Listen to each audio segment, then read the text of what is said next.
जय शिवराय मित्रांनो खरीप हंगाम 2025 मध्ये राज्याच्या विविध भागामध्ये अतिवृष्टी पूर परिस्थितीमुळे मोठ्या प्रमाणात शेती पिकांचं फळबागांचं नुकसान झालेलं आहे आणि याच नुकसानीची नुकसान भरपाई मिळवण्यासाठी आवश्यक असलेले नुकसान भरपाईसाठीचे पंचनामे हे अंतिम टप्प्यात असून लवकरच याचे प्रस्ताव शासनाला पाठवून शेतकऱ्यांना नुकसान भरपाई दिली जाईल आणि याच्या संदर्भातील काही महत्त्वाचे असे अपडेट आजच्या व्हिडिओच्या माध्यमातून जाणून घेण्याचा प्रयत्न करणार आहोत। मित्रांनो, एकंदरीत 2025 मध्ये मोठ्या प्रमाणात अवकाळी पाऊस, गारपीट आणि आता अतिवृष्टी पूर परिस्थितीमुळे शेतकऱ्यांचं मोठ्या प्रमाणात नुकसान झालेलं आहे। जून महिन्यामध्ये काही भागामध्ये नुकसान झालेलं होतं, जुलै महिन्यामध्ये काही भागात नुकसान झालं, ऑगस्ट महिन्यामध्ये देखील नुकसान झालेलं आहे आणि आतापर्यंत जुलै ऑगस्ट या महिन्यामध्ये झालेल्या नुकसानीमध्ये 29 जिल्हे बाधित झालेले आहेत। 29 जिल्ह्यामधील 191 तालुके, 654 महसूल मंडळ ही या अतिवृष्टी आणि पूर परिस्थितीमुळे बाधित झालेली आहे। याच्यामुळे आतापर्यंत पंचनामे झालेले जे काही क्षेत्र आहे असं 14,44,000 हेक्टर क्षेत्र हे बाधित असल्याचं समोर आलेले, अर्थात 36 लाखापेक्षा जास्त एकर शेतजमीन ही आतापर्यंत नुकसानग्रस्त झाल्याचं निदर्शनास आलेलं आहे।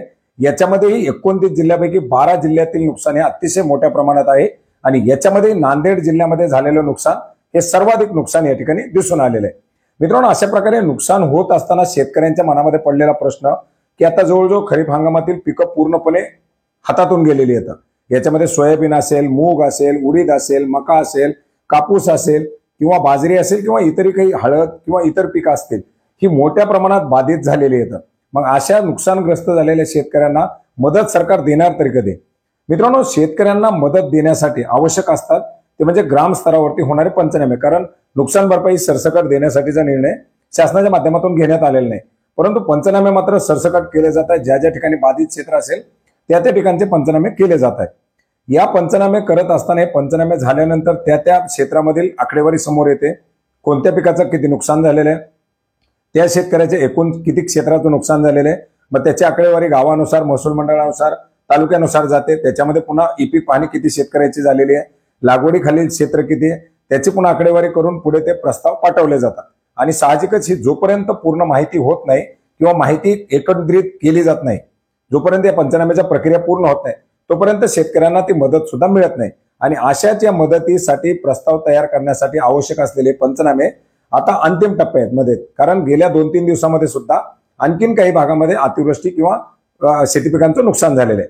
आता एकंदरीत ही सर्व जी काही नुकसान भरपाई त्याचे एकंदरीत पंचनामे केले जातील आणि अंतिम जी काही आकडेवारी येईल त्या आकडेवारीनुसार प्रत्येक जिल्ह्याचा प्रस्ताव विभागीय आयुक्तांना पाठवला जाईल आणि विभागीय आयुक्तांच्या माध्यमातून ते प्रस्ताव सरकारला पाठवले जातील आणि त्याच्यानंतर सरकारच्या माध्यमातून नुकसान भरपाई आणि त्याच्या पुढच्या ज्या काही प्रक्रिया आहेत त्या पार पाडायला सुरुवात केली जाईल। तिथून पुढे 3 महिने, 6 महिने किंवा वर्षभराचाही कालावधी शेतकऱ्यांना नुकसान भरपाईसाठी जाऊ शकतो।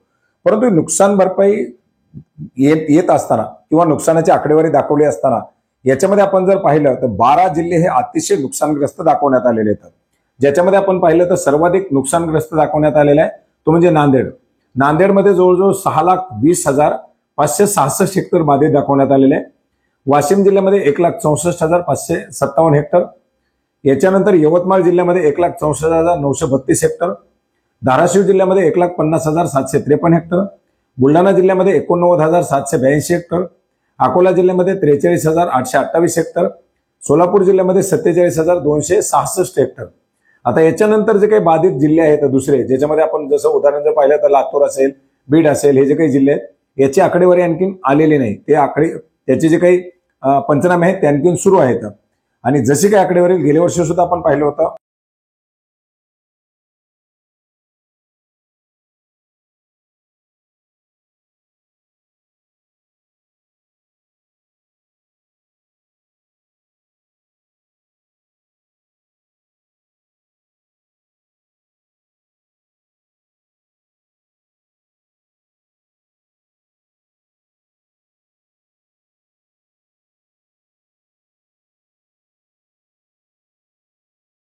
जी काही आकडेवारी समोर येईल।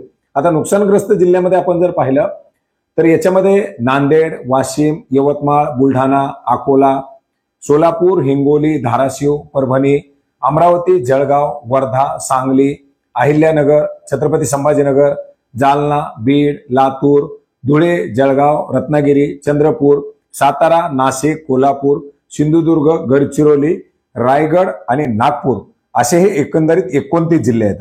आता इतर जिल्ह्याची देखील आकडेवारी समोर येईल आणि याच्यानंतर हे जे काही 14,44,000 हेक्टर क्षेत्र आहे ते साधारणपणे 20 लाख हेक्टर पेक्षा सुद्धा जास्त जाऊ शकतं.